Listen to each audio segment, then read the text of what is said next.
Assalamualaikum warahmatullahi wabarakatuh.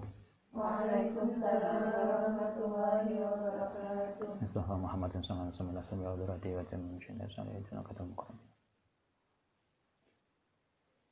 Lillahi ta'ala lahumul fatihah. Wa nashhadu bismillahirrahmanirrahim. Alhamdulillahi rabbil alamin arrahmanir rahim maliki yaumiddin.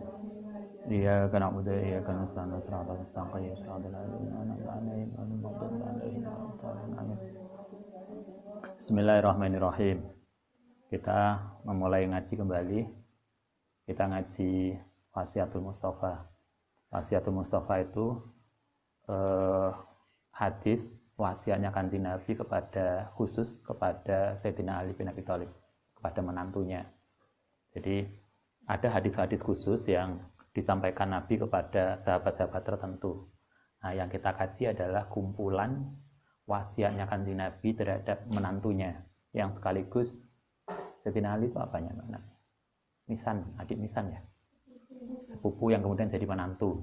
Nah, kemudian ditiru oleh sebagian masyarakat kita. Anak saya menikah sampai dulur-dulure. Nah, kayaknya niru Kanjeng Nabi. Nanti tante nikah karo misanane. Nanti mbulet sak koncone. Nah, ini Sayyidina Ali. Kita akan ngaji itu. Kitab ini ada di dalam jadi satu dengan kitab yang kita kaji bulan Ramadan kemarin, Minah Husaniyah. Yang sudah punya Wasiatul Mustafa, Minah Husaniyah di rumah bisa dilihat. Baik. Kita akan ngaji setiap hari jam 7 habis sisa sampai jam 7.30. Paling molor ya 15 menit. Setiap hari kecuali malam Jumat. Malam Minggu kita ngaji aja toh. Malam Jumat kan ngaji sendiri-sendiri di mujahadah sendiri, yang di rumah ada tibaan, ada istighosah, ada apa. Kita nggak ngaji. Malam Minggu yang lain chatting, kita ngaji. Itulah santri. Bismillahirrahmanirrahim. Alhamdulillahirabbil alamin wassalatu wassalamu ala sayyidina mursalin wa ala alihi washabbihi ajmain. Wa ba'du fahadhihi utai kitab ini iku Wasiatul Mustafa, wasiate Kanjeng Nabi Al-Mustafa. Kanjeng Nabi nama resminya Muhammad, tapi nama lakopnya banyak, nama lain. Ada Al-Mustafa, ada Yasin. Yasin itu namanya Nabi juga. Jadi kalau Anda misalnya anaknya, saya pengen anak saya, piro cita-citanya anaknya? 10? Iyalah. Cita anaknya banyak, kemudian ingin dinamai namanya Nabi semua. Maka bisa Muhammad, bisa Ahmad, bisa Yasin, bisa toh. Nama Nabi itu kan banyak banget. Mustafa, itu juga Nabi. Wahadi utai kitab ini Wasiatul Mustafa, wasiatnya Kanjeng Nabi Mustafa Muhammad sallallahu alaihi wasallam li aliyin maring Sayyidina Ali Ibnu Abi Thalib karamallahu wajah. Gelare Ali bin Abi Thalib itu kalau mau wajah. Biasanya kalau kita kemarin terawehan, apa sih biasa kita itu? Bilal, Khalifatul Ula,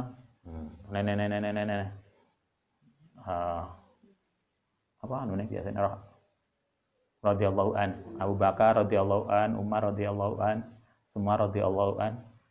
Untuk Ali bin Abi Thalib sebenarnya enggak radhiyallahu an, tapi karamallahu wajah. Karamallahu wajah itu artinya semoga Allah memuliakan wajahnya Ali bin Abi Thalib. Kenapa kemudian beliau digelari karamallahu wajah? Karena selama hidupnya dia tidak pernah melihat auratnya sendiri. Itu luar biasa. Kita sing gatel, sing nambani anune macam-macam. Akhirnya nggak jadi karamah wajah. Salah satu kelebihannya Ali bin Abi Thalib adalah beliau diriwayatkan tidak pernah melihat auratnya, sehingga kemudian digelari karamah wajah. Kala ngendika sapa Ali bin Abi Thalib, Da'ani ngundang ni ingsun sapa Rasulullah sallallahu alaihi wasallam. Fakholautu mongko kemudian berduaan sapa ingsun ma'ahu sarta Nabi. Kata Ali, suatu ketika saya dipanggil oleh Nabi, sehingga kemudian saya hanya berdua bersama Nabi fi manzili dalam rumah Nabi. Suatu ketika beliau dipanggil Nabi, kemudian hanya berdua. Setelah mereka berdua, kemudian Nabi nyampaikan ini. Fakola mongko dawuh sapa Nabi li kepadaku, ya Ali, ya Ali. Ini dawuh Kanjeng Nabi. Anta utawi sira ikmini di sisiku iku bimanzil Haruna. Kaya upamane kedudukane Nabi Harun min Musa saking Nabi Musa. Kata Kanjeng Nabi, posisine Sayyidina Ali di samping Kanjeng Nabi itu kaya posisine Nabi Harun dibanding Nabi Musa. Berarti Nabi Harun itu kan wakilnya Nabi Musa. Masih ingat toh ning ayat Al-Qur'an ketika Nabi Musa didhawuhi Allah untuk menjadi nabi, kemudian Nabi Musa mengatakan, "Ya Allah, saya ini Nabi Musa itu agak cedal." Apa cedal itu bahasa Madura nih? Nah, pokoknya agak enggak fasih. Jadi agak pengucapan ininya agak cedal. Kalau menurut riwayat Nabi Musa itu kecilannya pernah gigit api, bara api. Masih ingat toh riwayat dites oleh Fir'aun? Karena ada yang bilang Musa itu ketika itu yang kecil dirawat oleh Fir'aun itu diprediksikan dialah salah satu yang nanti akan melawan Fir'aun. Padahal sejak awal Fir'aun itu sudah mimpi itu. Karena itulah seluruh bayi laki-laki dari Bani Israel maka oleh Fir'aun disuruh untuk dimatikan, dibunuh. Dan dilalah yang kecil itu malah diramut. Tapi orang-orang mengingatkan, kayak ini yang akan menjadi lawanmu nanti. Karena itulah kemudian dites. Ini wis ngerti apa urung? Akhirnya dikasih sesuatu beberapa pilihan. Nah, salah satunya adalah bara api. Nah, ketika dites itu Nabi Musa megang bara api dan mau gigit. Karena itulah kemudian lidahnya cedal. Riwayatnya begitu. Wallahu a'lam. Tetapi yang jelas di dalam Al-Quran dikatakan Musa mengakui bahwa ucapannya nggak fasih. Karena itulah kemudian beliau minta agar saudaranya Harun itu diangkat juga jadi nabi sebagai wakil dia. Jadi Musa mempunyai wakil Nabi Harun. Jadi di dalam sejarah itu ada nabi-nabi itu yang bareng hidupnya. Ada yang nggak bareng, kayak Nabi Muhammad dengan Nabi Isa nggak bareng. Tapi ada juga yang nabi bareng. Salah satunya Nabi Musa dengan Harun. Nabi Harun itu wakilnya Nabi Musa. Kata Kanjeng Nabi, Sayyidina Ali itu posisinya sama dengan Nabi Harun di sisi Nabi Musa. Berarti Ali itu posisinya kayak wakilnya Kanjeng Nabi. Ghairu annahu, kecuali saat temui kelakuan iku la nabiya, tidak ada nabi ba'di setelahku. Kata Nabi, kamu itu Sayyidina Ali posisimu kayak posisi Nabi Harun di samping Musa. Hanya saja kalau sekarang nggak ada nabi lain, sehingga Sayyidina Ali tentu bukan nabi. Tapi posisinya kayak Nabi Harun. Hadis ini luar biasa. Hadis yang ini. Anta minni bimanzilati Harun min Musa. Itu kalau kita ngaji, Anda pernah searching hadis? Anda tahu program hadis? Di sini apa? HP ini. Nah, kalau di HP itu kan ada program Kutubut Tis'ah. Hadis 9. Anda bisa searching. Jadi nggak skripsi kan gampang. Lihat hadis apa tinggal diketik di situ, maka semua hadis yang kita butuhkan akan muncul. Kalau kita nyecing hadis ini anta minni bimanzil Harun min Musa, itu paling tidak muncul 9 kali. 9 kali itu diriwayatkan oleh Muslim sekali, diriwayatkan oleh Tirmidzi 3 kali, diriwayatkan oleh Ibnu Majah sekali, dan 5 kali diriwayatkan oleh Ahmad bin Hanbal. Kalau kita belajar hadis, kan ada toh hadis Sahihain. Hadis sahihain. Hadis yang diriwayatkan oleh Bukhari Muslim. Ada yang hadis kutubus sittah, hadis 6. Terus ada lagi hadis 9. Ada tingkatan A. Di program itu ada kutubus tis'ah, 9 hadis. Masuk siapa namanya, Ahmad bin Hanbal dan yang lain. Hadis ini banyak diriwayatkan oleh Muslim, meriwayatkan 2 kali kalau nggak 3 kali.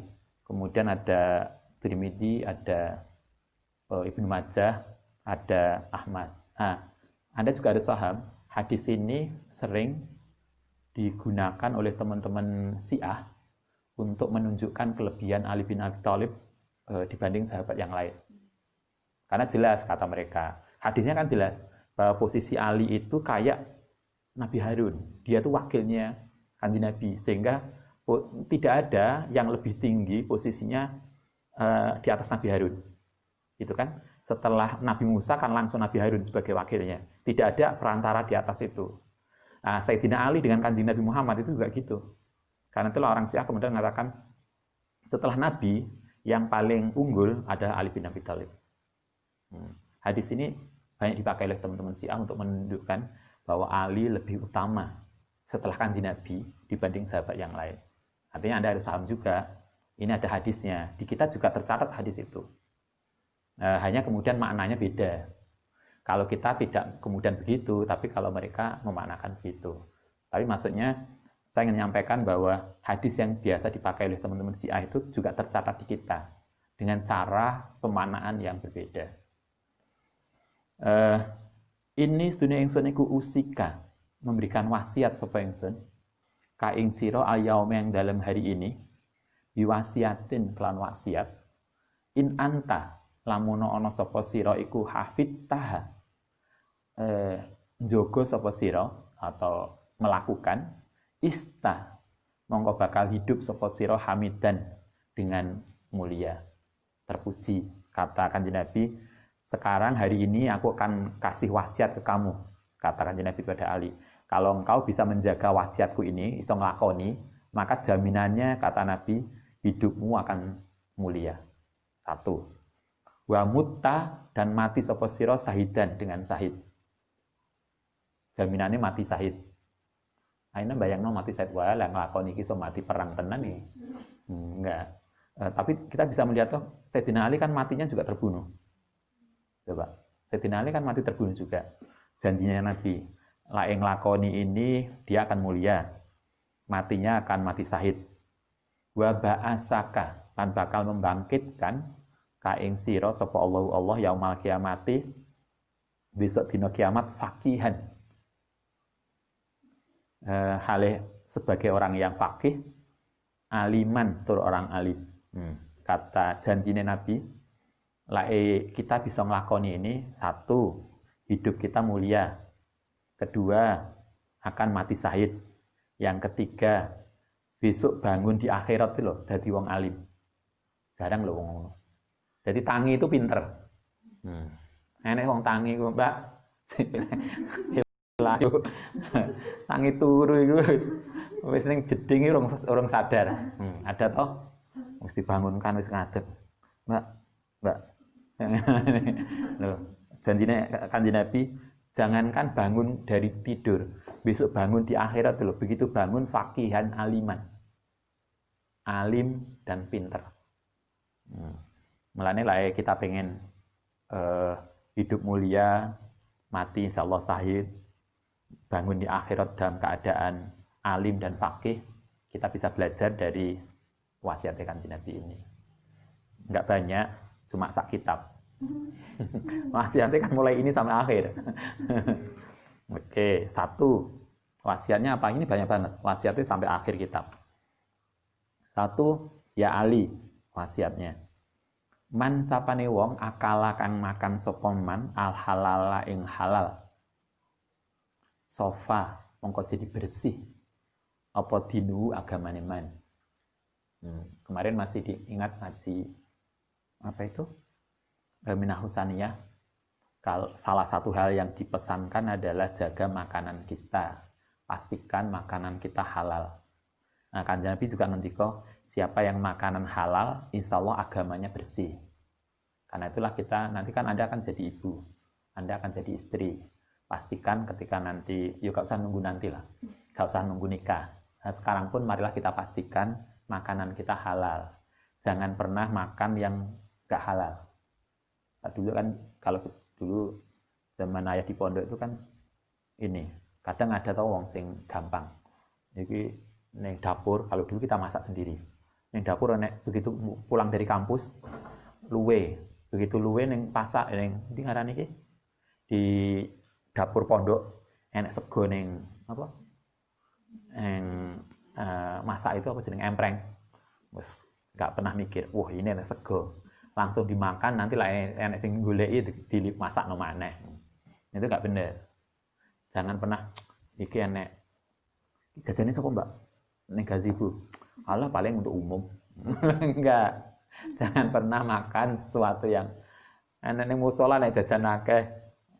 Jangan makan sesuatu yang belum clear. Kalau kita pengen agama kita baik, pastikan kita halal. Itu satu. Yang kedua waroko lan jadi lembut. Apa qalbuhu hatine man. Hatinya jadi lembut. Lembut itu maksudnya peka. Jadi maca Quran itu orang nangis, doa istighfar, enak toh, enak orang wiridan istighfar nangis, satunya istighfar turu, bukan nangis, tapi malah turu kejak wiridan turu. Nah, orang yang makanannya halal, maka hatinya menjadi lembut dan peka. Walam yakun lan ora ono lidakwati maring dungane man apa hijabun, hijab. Nah, kalau dia berdoa, maka tidak ada halangan antara dia dengan Allah. Sehingga kemudian insya Allah doanya mustajabah. Masih ingat ngaji yang Ustaz Zainul itu ngaji apa? Nasuk libat. Itu kan sing ngeling. Iki yang ngaji turu. Nah, kita ngaji nasuk libat masih ingat dalam salah satu riwayat itu pernah dikatakan ada Hasan Basri itu suatu ketika lagi ke sebuah daerah, kemudian orang-orang itu ketika Hasan Basri datang, mereka kemudian menyampaikan sesuatu ke Hasan Basri. Orang-orang itu mengatakan, saya ini sudah berdoa lama banget, mulai SD sampai kuliah, mulai kemarin tuh awal Ramadan saya berdoa, tapi kok gak mustajabah ya? Tetap aja apa yang kita inginkan itu nggak datang. Padahal katanya dalam Al-Quran ud'uni astajib lakum. Kita itu kata Allah, dungo, insya Allah tak ijabahi. Tapi saya sudah berdoa kok nggak mustajabah. Apa ada yang salah? Apa jawabannya Hasan Basri? Ada beberapa hal. Tapi yang salah satu terkait dengannya Hasan Basri mengatakan, sangat mungkin doa kita itu tidak mustajabah karena makanan kita tidak halal. Dungo kok gak mustajabah, itu faktornya banyak. Kalau doa kita tidak mustajabah, itu faktornya banyak. Bisa jadi karena makanan kita tidak halal. Karena itulah kita pastikan kita makanan kita halal. Kita masih ingat ngaji Minahsan yang Ramadan kemarin tuh, kalau ada orang makanan haram, maka doanya tidak akan dikabulkan selama 40 hari. Kenapa 40 hari? Karena kalau menurut hitung-hitungan orang biologis, begitu kita makan, makanan itu akan habis, tercerna menjadi energi dan seterusnya, itu setelah 40 hari. Sehingga kalau dalam tubuh kita masih ada unsur haram, doa kita tidak mustajabah. Kalau saiki mangan mbuh jajane sapa? Kowe ngenteni 40 dina kas. Padahal urung 40 dina wis mangan liwetane sapa. Mare ngono kaya enek temen, "Cak, aku mangan ning warung situ lho murah banget. Ngambil daging, ngambil ini, cuma sekian." Lho kok iso? Lah aku nggak ngomong. Misalnya ngambil tempe, ngambil macam-macam ikan, cuma sekian. Lah kok iso tak? Loh, aku gak bilang kalau ke tukang warungnya lah saya ngambil banyak. Loh, pastikan makanan kita halal. Katakan Nabi, kalau kita ingin agama kita bersih, hati kita peka, doa kita tidak terhalang, maka pastikan makanan kita halal. Ya Ali, yang kedua. Wasiat Kanjeng Nabi yang kedua, ya Ali man sapane wong akala yang makan sapa man as-subuhati ing subhat. Ngerti subhat ya? Apa subhat? Yang belum jelas halal haramnya. Iki bu halal bu enggak. Kita ini pondok itu halal tapi gak ngerti siapa yang duwe, jadi yo gak jelas. Nah, kata Nabi, man sapane wong akala subuhati istabaha. Mongko jadi nggak jelas juga, jadi samar ale ngatasé man apa dinuhu agamane. Kalau kita makan subhat berarti agama kita nggak jelas. Coba Anda bisa bayangkan makan subhat aja agama kita oleh Kanjeng Nabi dinilai nggak jelas, apalagi kalau haram. Karena itulah kenapa dulu zaman biyen yai sepuh kita itu tidak berkenan santri itu dari pegawai negeri. Anda tahu di daerah tertentu kan yai sepuh ya kan, lah mau izin yai nyuwun dungane badhe daftar pegawai negeri, gak usah pegawai negeri. Santri nggak usah pegawai negeri. Kenapa? Karena bagi beliau pendapatan negara itu diambilkan dari banyak hal, bisa halal, bisa tidak halal. Nah, yai sepuh sampai segitunya jogone, agar kita itu tidak kedapatan penghasilan yang dari tidak halal. Itu sampai segitunya. Nah, kita kan husnudun, pokoknya ini kan hasil kerja. Saya kerjanya baik, ya sudah, berarti ini halal. Kan beda toh antara kita. Ya silakan aja kalau Anda pengen ke negeri. Tapi saya hanya ingin menunjukkan betapa ada orang-orang sepuh yang begitu menjaganya. Karena kalau makanan kita subhat, maka berarti agama kita juga nggak jelas. Masih pernah ngaji taklim? Nah, tante udah hatam. Nah, dengan ngantuk. Nah, kalau ngaji mutalim itu kan kita diajarkan toh jangan sampai makan jajan pasar. Masih ingat toh? Kenapa nggak boleh makan jajan pasar? Karena ketika itu konteksnya biasanya jajan pasar itu tidak menjaga kebersihan. Coba Anda lihat kalau apa untuk apa ngarani warung-warung di pinggir jalan yang apa ngarani lain nyuci piring, nyuci macam-macamnya. Kan kayaknya kita nggak yakin bisa higien. Orang-orang sepuh itu sampai jogo karena masaknya, nyucinya, macam-macamnya nggak higien, maka kemudian kalau neng taklim sampai diajari jangan makan jajan pasar karena tidak jelas bersihnya.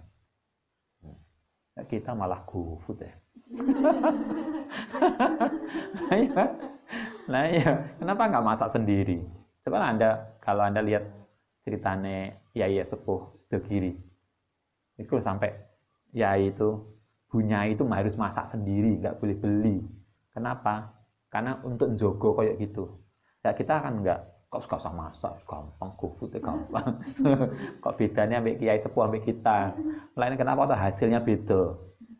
Wong biyen itu kayak ngono, kita kayak ngene. Mereka sudah segitu, kita masih segini. Iklannya. Karena makanannya. Nabi mengatakan, siapa yang makan subhat, berarti agamanya juga nggak jelas.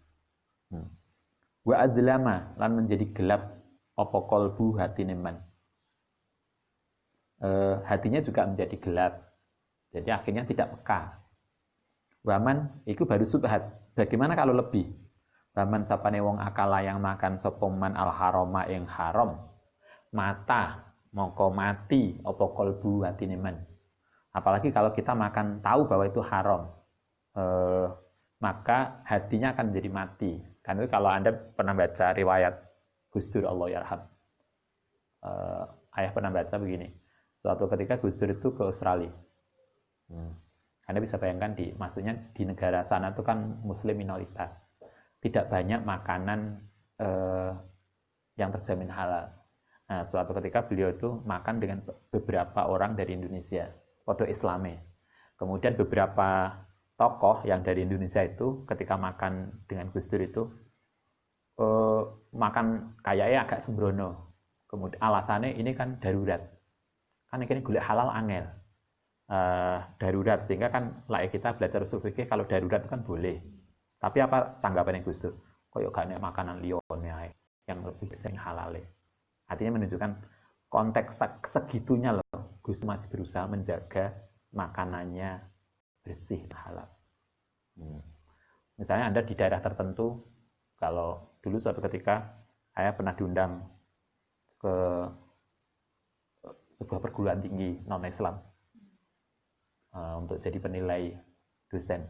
Begitu nyampe dijemput oleh salah satu pimpinan. Kemudian pimpinan bilang, Pak Udari makan di mana? Saya tuh bayangkan apa ya makanan di sini yang kita menjadi safe, tidak ragu. Ya, saya makan seafood aja. Kalau seafood kan jelas halal toh, kan nggak usah disembelih. Kalau yang lain kan harus dibeleh di macam-macam. Nah, makanan yang laut, makanan air itu kan semuanya nggak usah disembelih. Insya Allah lebih safe daripada yang lain. Caranya maksud saya, marilah kita menjaga itu. Siapa yang makan haram, maka hatinya menjadi mati. Nah, kalau kembali ke ngaji Nasha'ihbat tadi, kata Hasan Basri, kalau hati kita mati, maka doa kita menjadi tidak tersambung kepada Allah. Sehingga ketika doa tidak nyambung pada Allah, maka kemudian doa kita tidak mustajabah. Padahal itu loh, nah, kita punya HP, yang HP yang kita kirim itu hidup, tapi HP kita kan nggak punya sinyal. Walaupun di send berapa kali kan nggak akan nyampe. Kenapa nggak nyampe? Mbak kok nggak di ini, kok nggak terkirim? Rupanya nggak punya data. Kenapa doa kita kok nggak mustajabah? Bukan Allah yang nggak mustajabah, tapi karena hati kita tidak bisa mengirim doa kita. Kenapa hati kita tidak bisa mengirim? Karena hati kita mati. Kenapa hati kita mati? Karena makan makanan haram. Itu yang kita jaga. Wa khaffa, lan menjadi ringan atau buruk apa dinuhu agamane wan. Agamane buruk, hatine mati, wa dhaufa, dan menjadi lemah apa yakinuhu keimanan iman. Imannya menjadi lemah. Wa hajaba, lan menjadi terhalang, ngalangi sapa Allah dakwatahu ing dongane man. Kan akhirnya sama ta. Siapa yang makanan haram, hatinya menjadi mati, agamanya menjadi buruk, imannya menjadi lemah, dan kemudian doanya menjadi terhalang dari Allah Ta'ala, menjadi mahjub. Nah, ketika terhalang maka kemudian tidak mustajabah. Karena itulah sebanyak apapun dongo, ya akhirnya nggak mandi, walaupun donga ini bahasa Arab. Donga itu kan bukan Arab dan tidaknya. Anda bisa lihat wong sepuh-sepuh biyen itu lae anak kita panas, kan donga ini bahasa Jawa toh. Apa mana?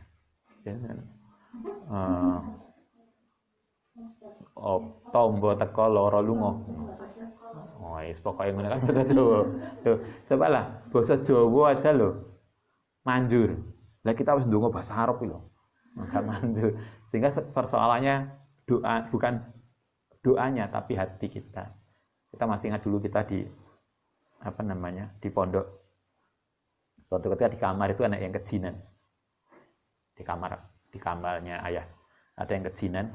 Akhirnya kita sowan ke yai. Loh, oleh yai itu gampang aja. Cuma gini, Gus. Niki kopiah kula centelan ke kamar ya. Jine metu san.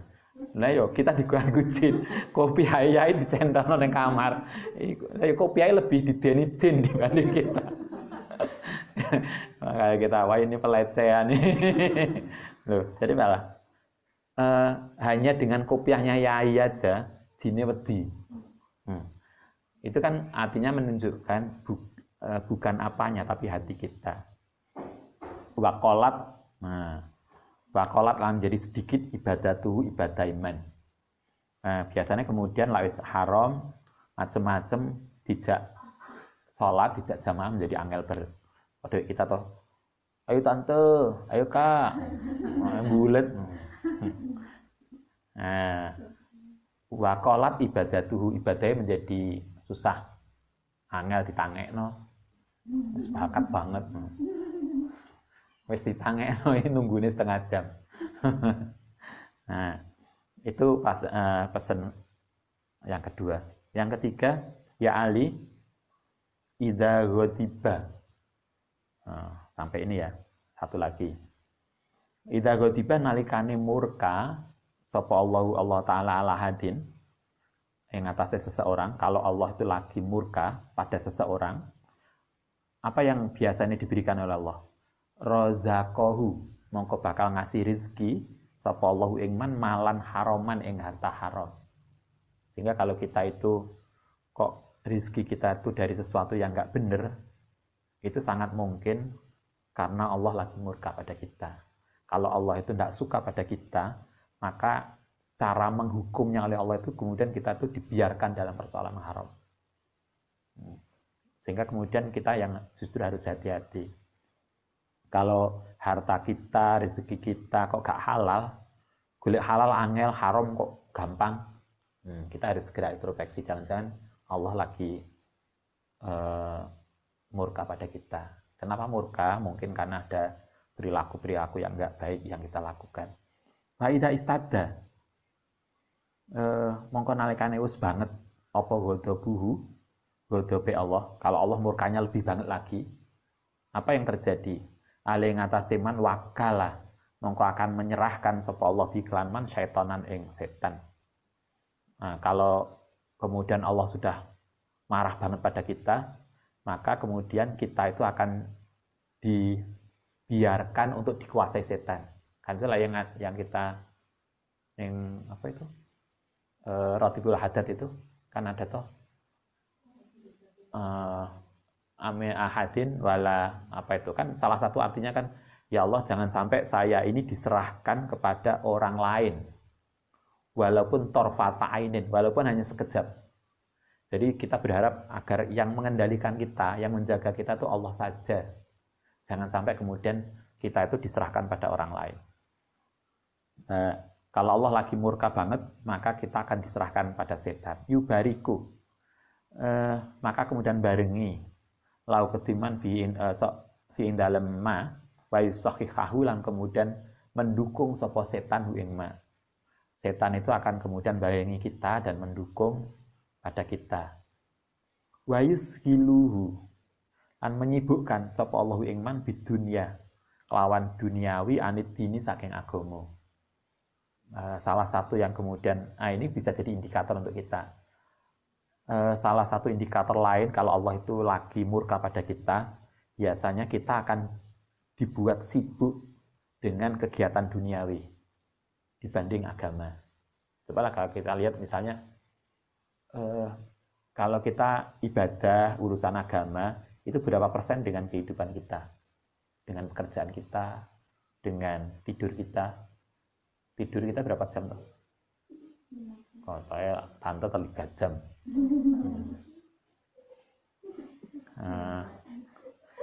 Sing lagi nggarap skripsi tidurnya 2 jam.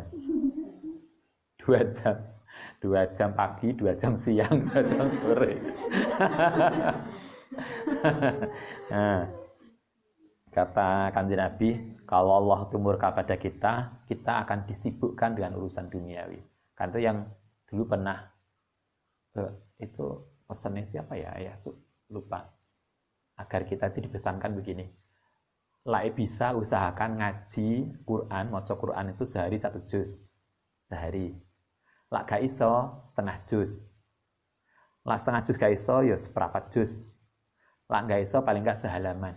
Kalau sehari aja kemudian juga gak iso ngaji, sehalaman sehari, maka kemudian kata Kiai itu, maka nangislah kepada Allah. Kenapa kemudian kamu nggak bisa membaca Quran? Dosa apa yang kamu lakukan? Kemudian Allah membuat kita nggak bisa membaca Quran. Kita ngaji Quran berapa? Oh, lagi santri, Justin. Nah ya kan? Coba Anda pikirkan. Apa yang kemudian membuat kita tuh nggak bisa membaca Quran? Berarti kan ada sesuatu yang salah dalam diri kita, kok sampai kemudian kita itu menjadi berat membaca Quran. Kalau kita itu mencintai Allah, maka kita akan menjadi senang membaca. Ya pada Anda lah, kalau Anda tuh naksir pada seseorang, maka WA-nya akan bolak-balik diwaca loh. Sampai apal.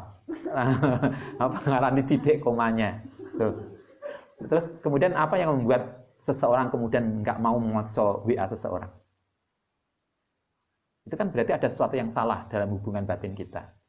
Nah, begitu juga pada Allah. Apa yang membuat kemudian kita tidak bisa membaca Quran? Kenapa kemudian kita malah menjadi berat untuk membaca Quran? Karena itu di dalam sebuah ini ada seorang yang Yai Sepuh itu mengatakan, kalau kamu sampai sehari nggak bisa membaca Quran, maka menangislah. Renungilah pada diri kita, dosa apa yang kita lakukan sehingga kemudian kita kayak membaca Quran. Yushilu bidunya aniddin wa yusahilu, kemudian akan gampang lahu kediman umur dunia yang perkarane duniawi, dunyane man. Kemudian kalau dia berbuat maksiat menjadi gampang. Wa yaqulu, kemudian akan mengucap sapa man Allahu Ghafurur Rahim. Mbak, iku enggak boleh lo dosa. Alah, nanti istighfar bentar itu selesai. Ana tanya kuwi. Alah, Mbak, iku nang dipersiapkan ininya. Alah, nanti ketemu di kampus langsung ACC. Alah, ketemu. Nah, urusan maksiat kemudian orang jadi gampang. Urusan amal baik menjadi nggak mudah. Itu berarti menunjukkan kita harus introspeksi, berarti ada sesuatu yang nggak benar dalam hati dan perilaku kita. Sehingga Allah kemudian murka pada kita. Itu wasiatnya Kanjeng Nabi terhadap Ali bin Abi Thalib. Oke, kita akhiri, semoga manfaat. Kita lanjutkan besok dengan suasana lebih baik. Assalamualaikum warahmatullahi wabarakatuh. Waalaikumsalam warahmatullahi wabarakatuh.